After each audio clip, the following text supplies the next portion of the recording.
السلام عليكم ورحمة الله وبركاته. بسم الله الرحمن الرحيم.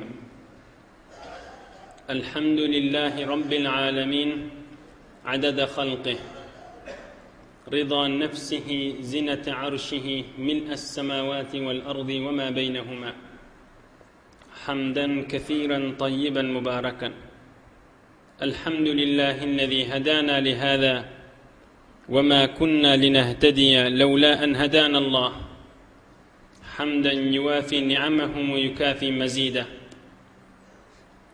والصلاة والسلام على رسول الله سيدنا وسندنا ومولانا سيد الخلائق محمد وعلى آله وصحبه أجمعين. اللهم وفقني لبيان ما يحتاج الحاضرون إليه وما يصلح أحوالهم. إلهي أنت مقصودنا ورضاك مطلوبنا، فأعطنا كلنا محبتك ومعرفتك. لا أسألكم عليه أجرا، إن أجري إلا على رب العالمين.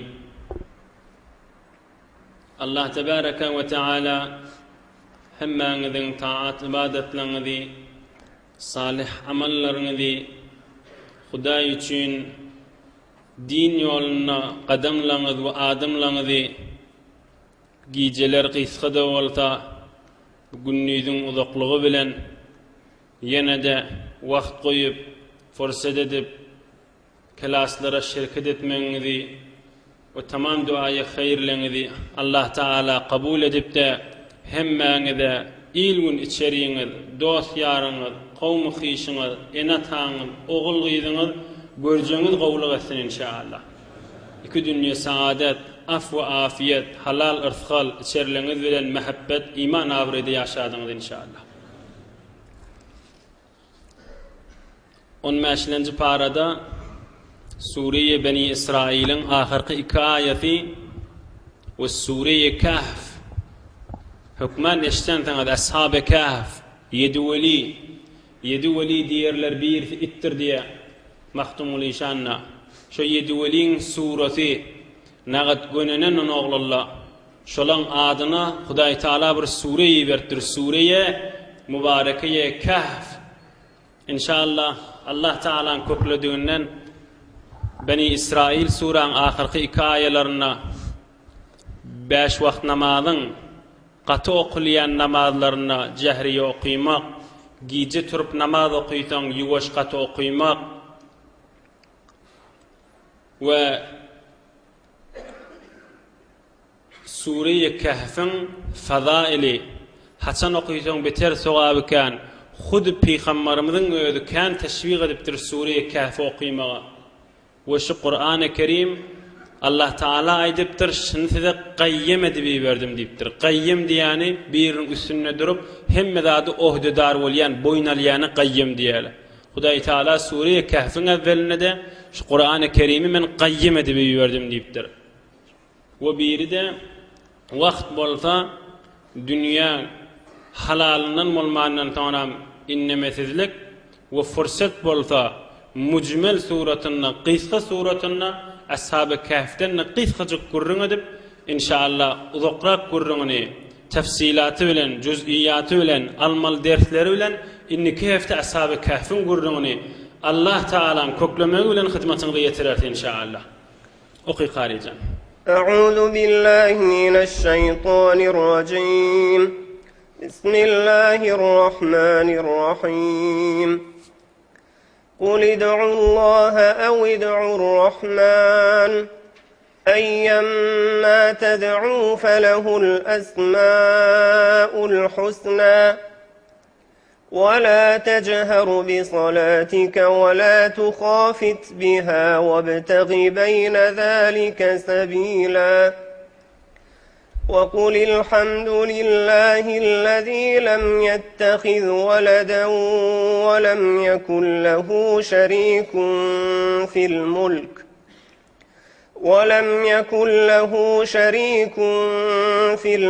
ولم يكن له ولي من الذل وكبره تكبيرا بسم الله الرحمن الرحيم الحمد لله الذي أنزل على عبده الكتاب ولم يجعل له عوجا قيما لينذر بأسا شديدا من لدنه ويبشر المؤمنين الذين يعملون الصالحات أن لهم أجرا حسنا ماكثين فيه أبدا وينذر الذين قالوا اتخذ الله ولدا ما لهم به من علم ولا لآبائهم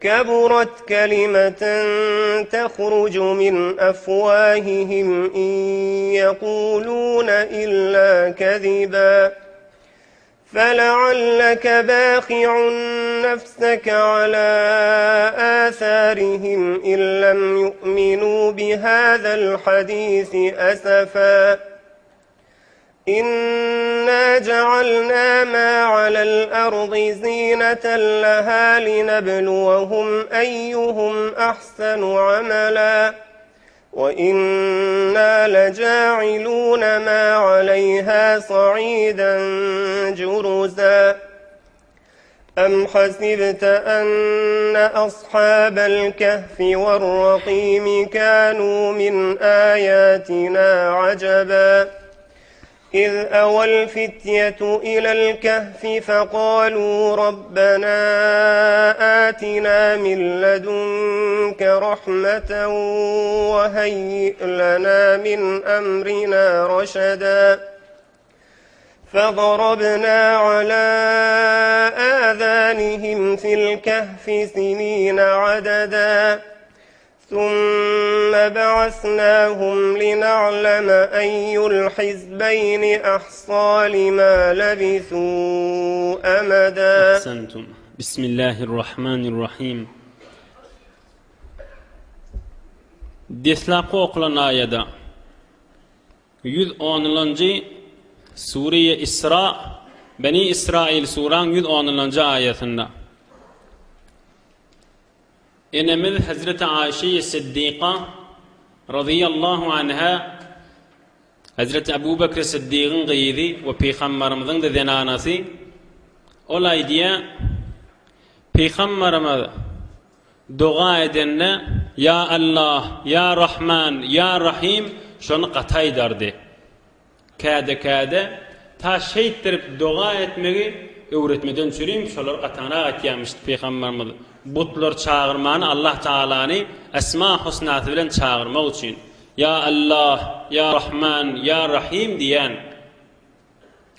oham kafirlay diptirla bunu görün Muhammed'in öğday diye bir Hudaya çağırmalı butlar çağırmalı diye mun öğde Rahman diye, Rahim diye, Kerim diye, Vasık diye, Razzak diye, Basit diye, Mecid diye Huday Teala her form adlarına ait oti mun öğde iki Huday, üç Huday çağır ya deyip kafirler şey deyiptirler.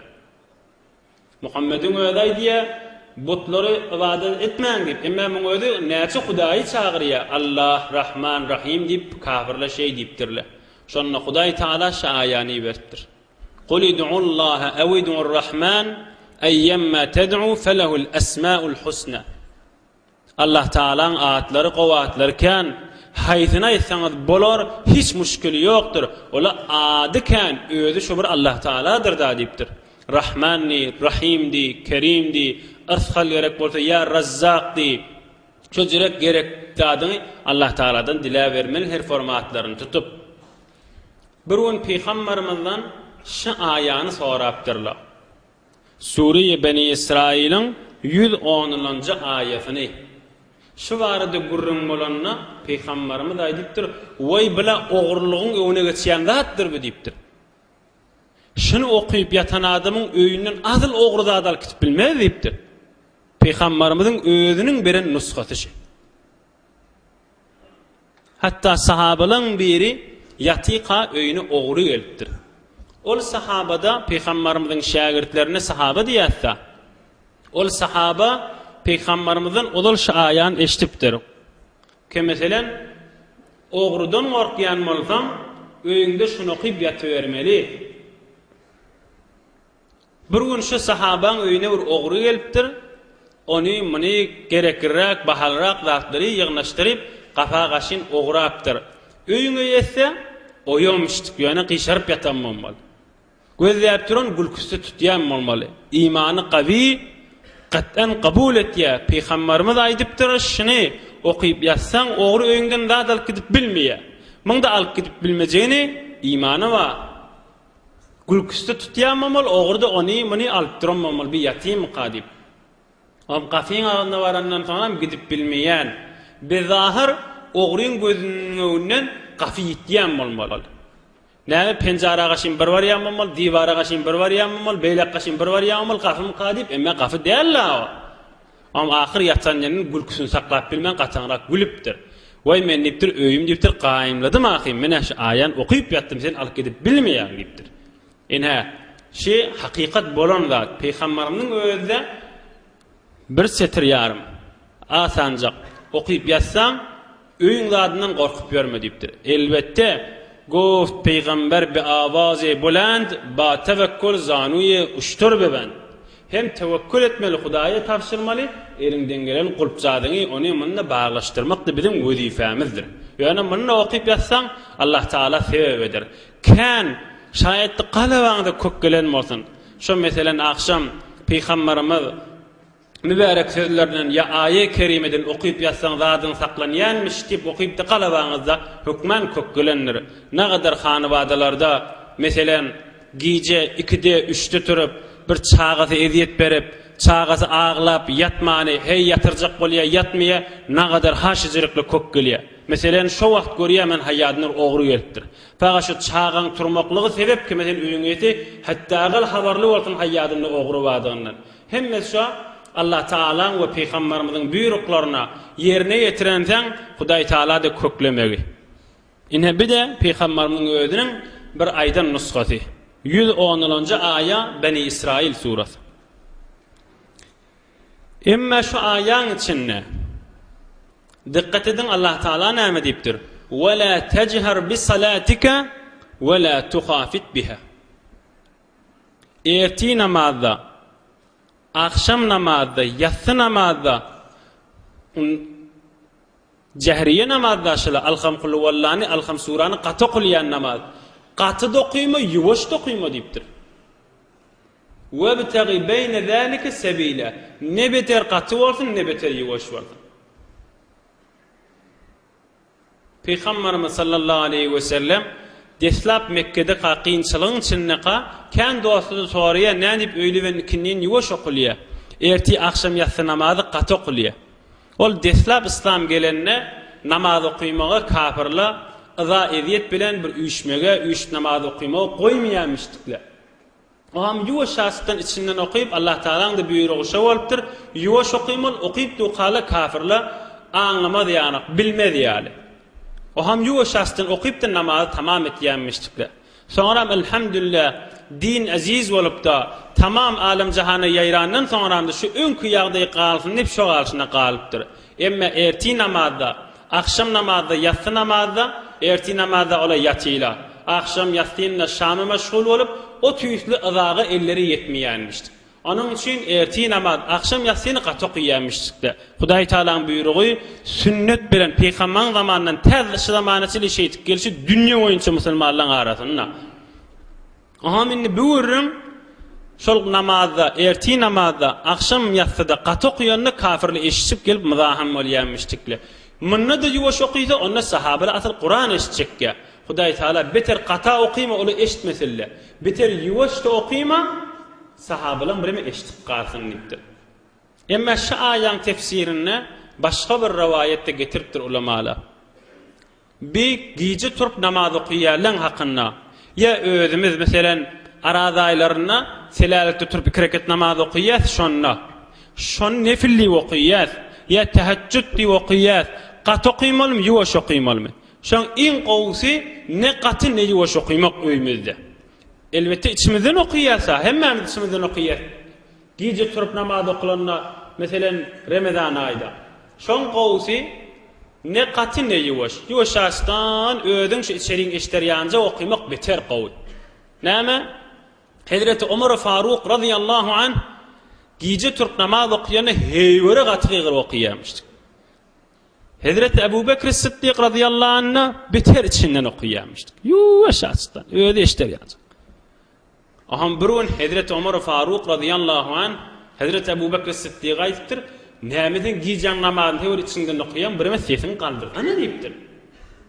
Hazreti Ebu Bekir Sıddık'a ayttir. Yok Ömer sen birime sesin ettiğeti biter kaç okuyan deyipdir. Yer hayır peygamberimize gaşin marttırlar. Aya Ebu Bekir Sıddık'ın doğru mu? Ki içinden okuya, şonku beter kavmi. Ya Hazreti Ömer Faruk ki beter kaç okuyamıştık, şonku kavrakmı? Bir rivayette şonnaş aya inittir diye. Peygamberimiz aydıptır. Ey Ebu Bekir sen birime qatanra oqi. Ey Ömer sen birime yuvaşanra oqi deyiptir. Sen näme dip yuvaş oqiyadın deyiptir Ebu Bekir Sıddık'a Peygamberimiz. Onna aydıptır. Yuvaş oqiyanım men eşittirjegim Allah Taala, yuvaş oqiyanım menen eşitiya deyiptir. Onna çeyle de bolsa birime qatanra oqi deyiptir. Ey Ömer sen näme qat oqiyadın deyiptir. Onna bira oqiymagam menen şeytany qowyan ve bir de uqiyni qowyan özümden deyiptir. Qatanra oqiyanda sarahal bolma sebep bolýar deyiptir. Onna sen bir mesesini yuvaşanragat. Bes gijelerde de türk namaz okuyanımız bolsa ya mesela Ramazan ayındaki elhamdülillah okuliya selaliga turamızda şonu içimizden okuyman bir me qatanra okuymamız beter qawdur.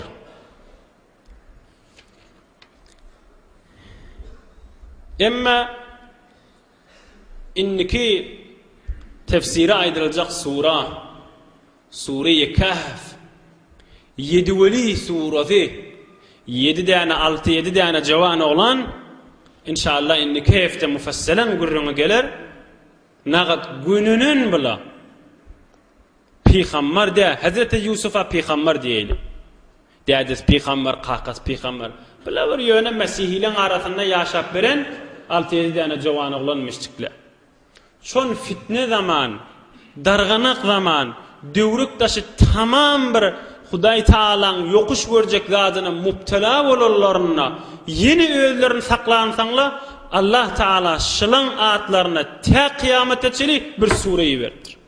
Görün bir izzeti, görün bir saadeti. Başınıza dönün. 5 gün bir vefada günün imanlarına kaim olupdurlar. Bersi 1400 yıl ver her yerde ulama olsun, veli olsun, qari olsun, molla olsun Sure-i Kahf'te Kur'an-ı Kerim'de okuyuyor. Sure-i Kahf 7 tane cavan oğlanın suresi deydi. İnşallah inni Kahf'temin kurrun kârrak bolar. Peygamberinin aydan sözleri. Her kim Sure-i Kahf'in evvelki 3 ayetini okuysa ahir zamanında Deccal deyip bir zat gelecek. Deccal heyvuri afet fitne olup gelecek. Qati Peygamberimizden kan korkup gidipdir şunun üstünden. Her zamanın ulamaları da korkup gidipdirleşinden. Bizim zamanımızda gelerim kan, inniki zamanına gelerim kan deyip. Qati bir fitne olup gelecek. Kan adamlarında kafir olmağına sebep olacak. Şeyli bir melun, bir özü kör, bir özü salim, iki özünün arasında da kafir yazılı, bir tövür cadugerçilikle bilen kan adamı ağırlayacak, ağızdıracak, çın musulmanla, Allah canmen dadımı yetiştirip durup imanına duracak adamla da kan olacak. Peygamberimiz vade verdiler. Her kim şu Sure-i Kahf'in evvelin 3 ayetini okuysa, Deccal'ın fitnesinden salim deyiptir.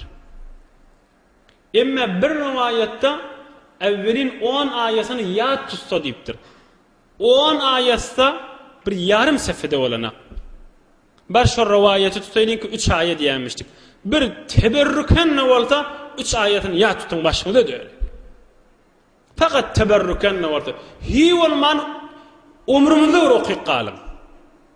Peygamberin aydan okuyayın. Qala sallallahu aleyhi ve sellem men qara'a 3 ayatin min evvelil kahf عصم من فتنة الدجال أخرجه الترمذي وصححه. Her kim Sure-i Kahf'in evvelin 3 ayetini okuysa Deccal'ın fitnesinden salim galiye. O imanını kamılacak duracak deyiptir. Uluqan olacak. zat bilen çalışıp bolacak del başında döne. Haçan okuymalı, näçegede okuymalı, on ahyryny gurrun eder. Yine Peygamberimiz Sure-i Kehf barada aytypdyr.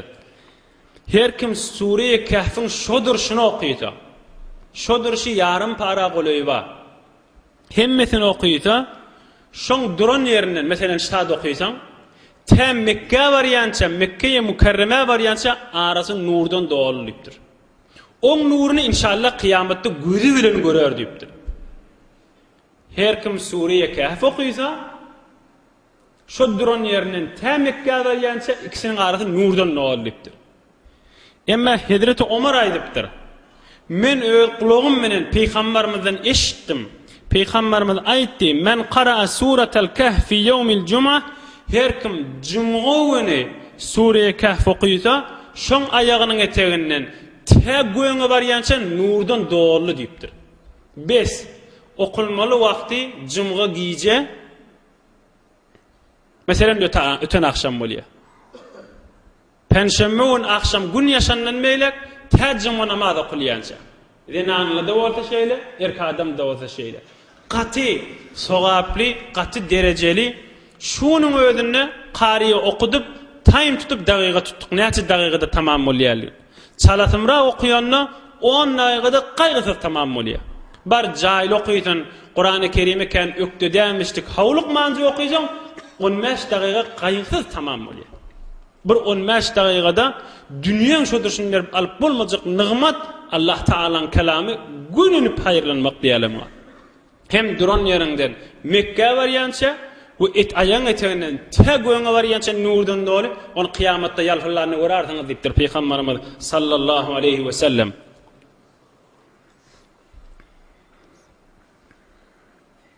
Ahirkisi teberrukan men qara'a suratal Kehf kama unzilat thumma kharaja ad-dajjal lam yusallat alayhi ve lam yakun lahu alayhi sabil. Ew kaydamda meňde şirak. Akhrajahu al-Hakim ve sahhahah. Her kim Sure-i Kehf'i okuysa, Deccal'la şoň zamanına çykasa, Deccal atan şoň üstüne de barıp bilmer diýipdir. Şoň golyny da barıp bilmer diýipdir. Deccal şoňa şin lem yekun lehu alayhi sabil.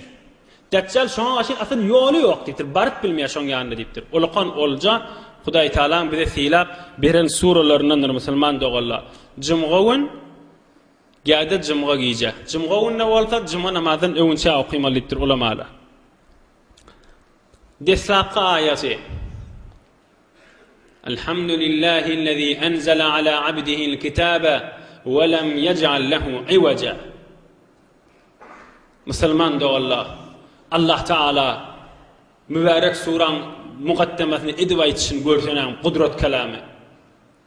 Tamam ewgi hakikat övmek, hakikat sepas ve setayeş bir Allah üçün niptir. Hakikat övmek başka hiç kime yaraşıklısı yok. Her kimi her jere öwersen, emma hakiki övmek fakat Allah üçün niptir. Ol Allah Taala öz Muhammed bolan bennetine Kur'an-ı Kerim'i iyi verdi. Ve lem yec'al lehu iwaca. Şu Kur'an-ı Kerim'in ne okuluşuna, ne manasına, ne hakikattan çıkışına iğne ucyanı kıyışıklık yok deyiptir. Tapsınna bir adam tapyan molta, kudreti olyan molta, mülkü olyan molta, soğudu olyan molta, üyüşüp kabiliği olyan molta, tapsınnaşın bir yerinden ayt. Hiç taf bilmerler. Allah Teala aydıptı. Lem yec'al lehu iwaca. Iwac dedi kıyışıklık dedi. Lep göz vannur deyiptir. Doğurluğa qayyimen. Hemmäňde de qayyimdir deyiptir. Qayyim diýeni mütevelli, uhdedar, men özüm boýnalýan diýär Qur'an-ı Kerim. Men aýdanam menen bol, men sen qayyiming diýär. Başyna döneýin. Bir adamyň qayyimi Qur'an-ı Kerim bolandan soňra Allah Taala'nın kelamy bolandan soňra näme galmalaňarda? Muhammed nepa qayyimen hudu Qur'an-ı Kerim'in öz kelimeti. Qur'an-ı Kerim'i siz musulmanlara men qayyim edip iverdim deyipdir Hudaý Taala. Bir wagtda qulağınız gerin. Havasınız cem bolsun. Bir vakt Peygamberimizin huzuruna, mübarek huzuruna Hazreti Ömer gelipdir. Hazreti Ömer'in elinde de bir kitap varmıştı. Ya Resulullah bunu görsene deyipdir. Men bir tovar Yahudi, Mesihi alimlardan Yahudun, Mesihin ulamalarının gen kitap tapdım bir qavlatlı var içinde deyipdir. Peygamberimiz yüzü özünün rengi ütkä bertdir. Narahat bolupdur bu urruna. Vellezî nefsu Muhammedin biyedihi. İşte aynı dikkat edin. Peygamberimiz and içip 3-4 dağda aytipdir. Ol Allah Teala ki meni Muhammedin canı şoň eline, şol Allah Teala bilen and içýän deyipdir. Men size bir Kur'an-ı Kerim getirdim. Allah Teala tarafından. Size bir din getirdim. Beydaa naqiyye. Hem ak arafsaca. Lep kim kesri yok. Dehretinden, fıncasından, kuslundan, eginmaş arasalamadan, dehretten, sağlığından, dünya ahir lep seni saklap duran eline bir panar çıra verip öde ak ovodan arasalagıcı hiç yerine zerre ayıp yok. Bir, ikilencesi vellezî nefsu Muhammedin biyedihi lev kâne Musa hayyan. Ey sahabalam yaxşı eştin deyipdir. Ol Allah Teala ki meni Muhammedin canı şoň eline qasam içip size aytýan deyipdir Peygamberimiz. Eger Musa Peygamberin ödü dirilip gelataşmahal ma wasi'ahu illa en yetba'ni. Hadirat kitap tapdyrsyňyz deyipdir. Eger Musa Peygamberin ödü dirilip gelse de eger meni Muhammedin iyidine düşmese Allah Teala rızayetini tapıp bilmeyecektir. Musa İsa Peygamberin ödü dirilip gelse de men sünnetime dayaw durmasa, men sünnetime bilin kuşamasala, öz dinleri, öz pikirleri bilen bolsala Allah Teala'nın rızayetini düşüp bilmeyecektir. Üçüncüsü Peygamberimiz şu barada and içip aydany وَالَّذ۪ي نَفْسُ مُحَمَّدٍ بِيَدِهِ لَوْ أَصْبَحَ ف۪يكُمْ مُوسَى ثُمَّ اتَّبَعْتُمُوهُ وَتَرَكْتُمُونِ لَضَلَلْتُمْ. Ey sahabalarım, yaxşıca eştin. Ol Allah Teala bilen ki Muhammed'in canı şoň eline di.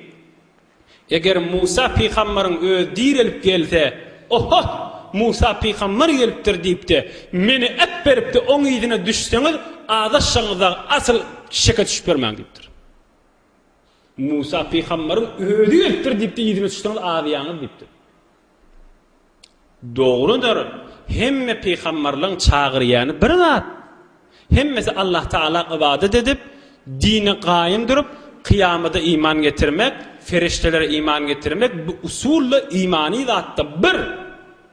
Emme ahir zamanın çürüyüm bir cüz'iyat ba, bir gününmüdün çürüyüm Allah Teala'nın beren nimetleri ba, ol önkü dillerde yok. Gürrünüşta da bir vakt fikrimiz harap olamasın. İmani zatda bir.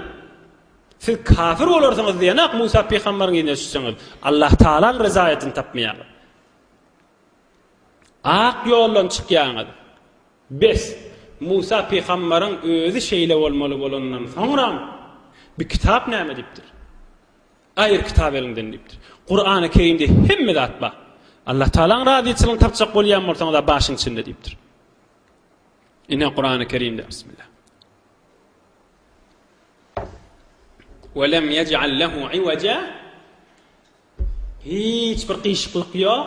Qayyime özü qayyim bolup gelen. Hazreti Mahdumul İşanyň owadan aýtýasyny görsene. Sen ke gelin dünýäge botlar bolunny sernegun. Peygamberimiz aýtýar Mahdumul İşan. Sen ke gelin dünýäge botlar bolunny sernegun. Artda İslam şöhreti kafirler oldy hem zebun.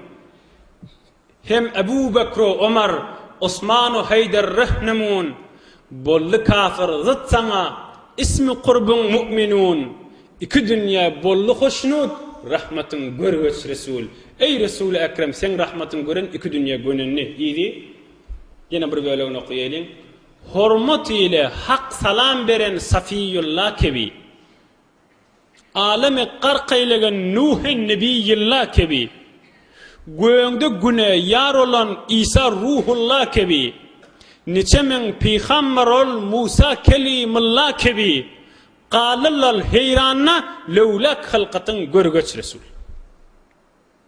Adamata olsun doğatı bilen dünyanın qarqadan Nuh peygamber olsun göğüne çıqqıdan günün yanına olan İsa Ruhullah olsun Allah Teala bilen bidun vasıta kepleşen Musa Kelimullah olsun sana verilen izzati sana verilen hormatı bula görellerine ey Hudaye dip hemmesi angal qalla diptir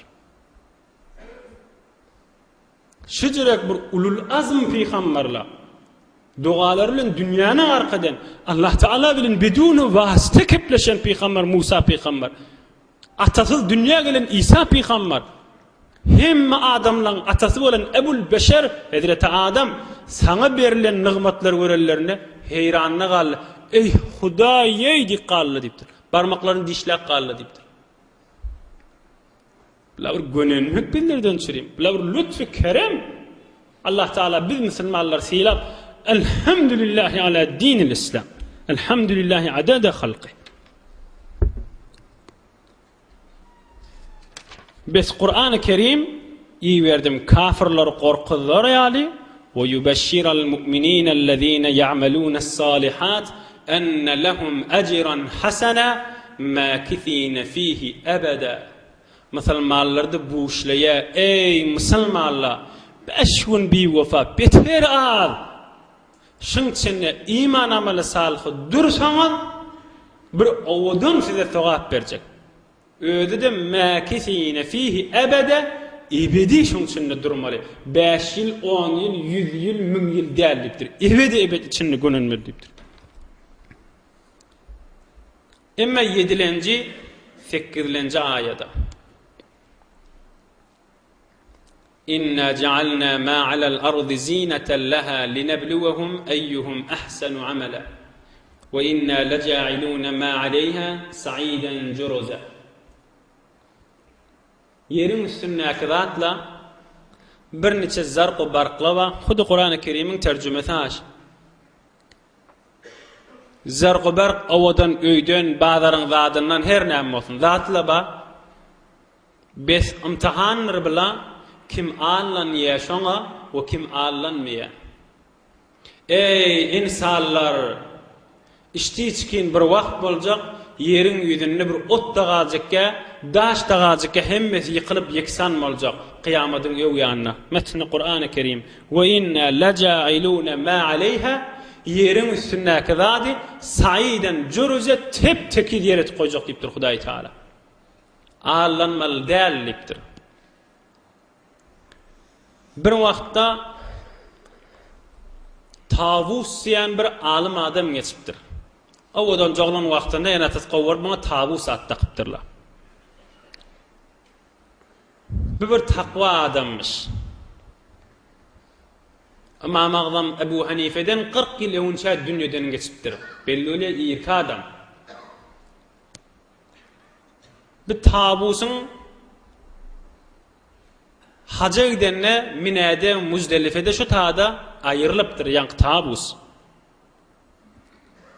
Ayrılanla Hazreti Ali Murtaza radıyallahu anh'ın aqtığı olan Abdullah Can İmam Hasan'ın oğlunun adının biri Abdullah Can Hazreti Ali'nin Abdullah Can diyen aqtığı Tabusi ayrılanla salacatına koyup götürülenle te qabrağa şimariyança Hazreti Ali'nin aqtığı şonu götürüp gidiptir asıl elini ayırmandır Özü elini ayırmansan da silap hiç kim sen kenara çekildi deyip bilmeyen. Yani işçidir var hormatlı adam, Tavus diyen adam. Şon bir dünya anlanmasızlığı vardı bir gurrunu bakı, dikkat edin. Bir wagtna şoň zamanynda bir bolar bolmazraga saňsarraga bir malkan adam varmışdy. Halal haramken innemeýänmişdi goýdy. Oňam bir adam bir malkan öýde saňsarrak halal haram innemeýän tabusa kan mali berdir. Sowgat dip bir adamdan iyi vermeli bolýardy. Bir adamdan bunu alıp gaýdypdyr. Alıp gelýän adama dostlara aýdypdyr, ay gününüň diýipdirler. Näme üçin? Tabus bunu almaz. Eger dağı tabusa berip bilseň, onda ba malkan adam sana da kan mal berer, hoş bolup diýipdir. Oň arkasyndan sen ne göreniň malyň kan boldy diýipdir. Şert ştada tabus şonu alsa. Hay berer näme diýipdir. Man neşipdir, näçe ha ýollar geçirip tabusa bardyr, tabus öýünlemişdi. Selamu aleykum ve aleykumusselam. Tabusa yankı baran adam aýdypdyr, o malkan adam mal bilen iýerdi da, mena falany iýerdi, haltaň içinde de gyzylkan, gadim gyzyllan pul bejerýärmişdikle mysgal dinar diýýärler. Bir halta dinardan nol. Şun taňa falany iýerdi. Al täýärler ýok diýipdir. Falany däm diýipdir. Gerek diýipdir. Git gerekler bersin diýipdir. Oň şübheli mal bolansaň almaýyn diýipdir. Ata gerekmi diýipdir. Alsana şun haş etýän diýipdir. Bu alsa özüne peýda da beýlen, maňa begenip mala eskandat berjek. Maňa gerek gel akit diýipdir. Yo almaly bolarsyň, yo aljakka. O penjarasy barmy, penjarasyny oklap goýberdir. Al mena goýdum diýipdir. Ya kadam öwürlüpdir mal goý. Mundan näçe wagt geçipdir. Ol saňsarrak malkan adam saňsarrak tabusun bir gurrun eşitipdir. Adamla da derru gurrun eşitende pikirler ewez boloýganda bir neferi ibertdir, näçe ay hefte geçenden soňra. Ay tabus ojra boljak bolsa men iberen malyny ýerine bersin diýipdir. Başga bir ýerine ibertdir, şo men beren malym bersin diýipdir. Oňam başga bir ýer bartdyr, näçe wagt soňam tabusyň öýüne men palany iberdi, şo taňa mal berilipdir, şonu bersin diýip aýtýar diýipdir. Menki palanýdan mal alamak diýipdir tabus. Yo sen allyň ahym diýipdir. Yo meni alamak diýipdir. Ol gelen sene da diýipdir. Kimden iyi beren bolsa, şondan sonrasyny alan almadan şonu getiragan diýipdir. Ol iyi berilen adam menden aldy diýipdir da, onu getiripdirler. Hen men senden allymmy bir zat diýipdir. Ýok diýipdir. Ýerde goýdum diýipdir. Şo penjara okladym diýipdir. Oklan bolsaň badyr diýipdir. Barıp görtdirler. Şu halta pulun üstüne möy keleplepdir, goluýuny bir gezekde barmandyrda ýanky tabus. Üstüne möy keleplepdir. Hiç näçe kam, nä miqdar kam, içinde kümüş barmy kam, gyzyl barmy kam, başy parça barmy kam, para barmy kam, hi bolman näme digin bir göreýin diýmella, goluýuny barmandy. Ýer doklan bolsaň badyr şu taýda diýipdir. Barıp görse üstüne möy keleplepdir, taranky bu goýran urup goýupdyr. Aýyrşdyryp ömärni alyp gaýtypdyrlar. Ene Hudaýy adamlaryň dünýä allanma işleri.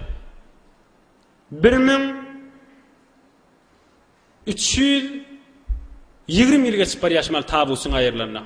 Mamagdandan 40 ýyl önçäk dünýeden geçipdir. 1320 ýyl soňra bir adamyň izzetinden çüreyim, bir takwalygyndan çüreyim, näçe miň neferiň arasynda agdalýan gurrun gözden özde ýok ýerine musulmanly bir adama gow diýsele, göňde de şoňa gow diýip Hudaý Taala ýanynda gow bolar diýip aýtdy. 5 gün bir wefada şeýtip geçipdirler. Dünýä allanmany, zarq bargyna allanmany. Bir şair näme diýe? Jahan azran bu sazat asirat. Welikin nazdik erbab basirat. Narange dil kişra i'tibarist. Nebuye dil feribeşra medarist. Dünya fakat qaw istir, qaw renktir, qaw sestir. Dünýäň da şo. Her zat Hudaý Taala'dan alqalyan bolsa şoňa dünýä diýilýändir. Men näçe ha bar agdaly. Halal ırzqalyke, sen halaljak saklaýanmysa dünýädädir. Çiş dünýä az Huda gafil budan. Na qumaşo nuqra'u mizan zanni Hazreti Mevlana. Naqat oğdan aytiya, çiz dünya az Xuda gafil buden, ne qomaşo, nuqre o mizan özen, qızıl kumuş, mal, parça, para bunu dünyadadır ha diptir. Bir vaqt dünyadır sen Xuday Taala'dan alıp qaldı.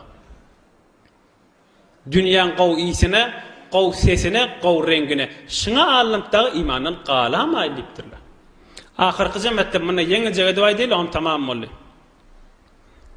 Ashab-ı Kahf'ın gurrunu, cüz'iyatı bilen, tefsilatı bilen, almal dersleri bilen inşallah inni keftay ders. Yani Kur'an-ı Kerim şu surada 3 ayağın içinde övünçak bir üşürüp aydıptır.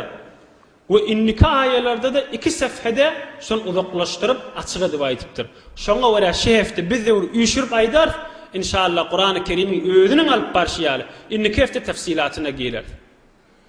Dakyanusyan padişahın zamanına o padişah da bir kafir, milleti de kafirliğe çağırıyanmıştık. Butu ibadet etmeye çağırıyanmıştık. 6-7 tane cavan oğlan bile imanın içindemişler. Bunu padişah eşitiptir.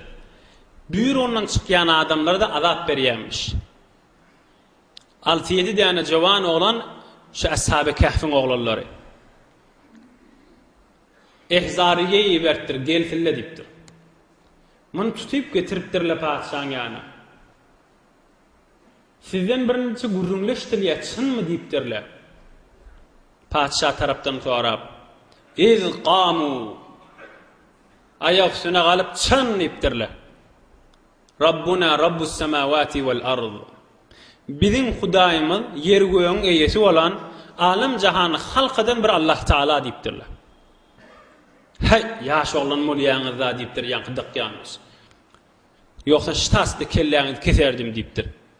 Siz gidin diptir, bir neyse vakt vereyin size pikirlensin, yoksa öldürürüm diptir. Yaşlık etmeyin diptir. Verer çekersiniz diptir. Barın meselen bir hefte fırsat veriyen, inni hefte yine size sataşarın diptir. Ama bir yaş oğlanlar öğürülüp kaydıptırlar. Nämetmek kan nämetmesek, bu 6-7 neferin bir ay diptir. Men bir yerde bir kewek tanıyan diptir. Qawak diye Türkmen kewek diye bir toharva odollan öýük dağın içinde boloygan. Bir toharva onu bejeripdirler. Mal salmadan süreyim bir zatdan çim çarwadan maldar adamda bejeripdirler. Hulasa şolun bir ay diptir. Men bir yerde var. Qar tanıyan, kehf tanıyan bir kewek ba, qawak ba. Şoňa gaçaýlyn dipdirler. Gaçsak bilerler da dip gurrun ötüpdirler. Onu owadan çykýança oýnan bolayly. Hay onu mene şo wagtyň o barada ýaş oglan oýnaýan radyny. O ham ay bila oýna güýmen pädiýerle, şo güýmen başanda ýanynda da adam almaz. Şeýlek bini aňyrrak bar gaçyp gider dipdirler. Ýöne biz imanymyza gaýym durmadan çürüm şeýtýät ha dip wädeleşipdirler. Bolya ha bolya 6 da bolsa 7 da bolsa bir rivayete wara şeýrek gaşyn baryp owadan adyk çykarlaryna iýlin gözünden sawlanan meýle gada aýgatmany gaçyp gitipdirler. Rabbana atina min ledunka rahmeh ve hayyi lana min emrina raşada. Hudaya iýlünden alem jahanyň ýaşaýyşyndan hoşlaşyp barýar. Sen bizim dadymyza yetiş, sen bizim rüştümüze, öz zindigimizde hemme tarapdan bizim rahmetine sala weri dip üç dua ettirlerdi. Yolla bir rivayete wara bir çofan mamışdyk. Bilen gaçyp barýarlaryny görüp, bilen şu direk imandan bilip mennek senaň dipdir. Bir de ýapyşypdyr. Çofanyň bir iti barmışdyk, bir de bilen ýendi. Huda Kur'an-ı Kerim'in kıssasy inşallah indi kefte işlersiňiz. Çofanyň iti bir de ta it qawpdyrlar, meni qawmaň dipdir. Men Hudaýy adamlar qowwar ýan dipdir. Sege Ashab-ı Kahf ruzi çan peynikan gerifdim merdum şut. It bolsa da, nejis bolsa da, dörd ayaklı bolsa da weliň biri bolupdyr. O adamlaryň ýyzyna düşensen, içi de öýlerini alyp gidip ta kıyamata çyly 7 weli atlarga artdyr ki inşallah inni kefte aýe kerimäň sünnen jüz'iýaty bilen almal dersleri bilen Hudaý Taala'nın köplüdüğünden hizmetine yetirsin. Ya Rahim ve tamam umidwarlaryň ruhuna bahşet bilahi amin. Jaýlar cennet bolup ilahi amin. Amin ya erhamer rahimin. Ya ekremel ekremin. İlahi amin. İlahi amin. آمين يا الله برحمتك يا أرحم الراحمين. قيرات دن دوستنا لنا تتوري. سبحان ربك رب العزة عما يصفون وسلام على المرسلين والحمد لله رب العالمين.